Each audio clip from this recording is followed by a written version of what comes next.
আসসালামাইকুম, কেমন আছেন আপনারা সব? আশা করি সবাই ভালো আছেন। তো আজকে আমার 14 নম্বর যাওয়ার কথা ছিল গ্রিল এবং রড আনার জন্য, ধাপটির কাজের জন্য।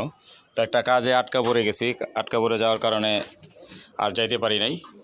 তো চিন্তা করলাম ছাদের আপডেট আপনাদের দিই। তো আমার এই খাকি নটটা দেখেন, এর মাটিটাতে আপনারা এর আগের বার দেখছেন। এই নটটা আমার পাল্লা করা, টুর্নামেন্ট খেলা, সে শীতে উড়ে 1 ঘন্টা, বৈশা থাকে ছাদে যায় 3 ঘন্টা, তারপর তার পাল্লা এবং টুর্নামেন্টে দিছি। ভরসা ছিল তার উপরে, তো সে আমার নিরাশ করে নাই। তার বাচ্চা দেখছেন, চুল্লি গলা হয়েছে।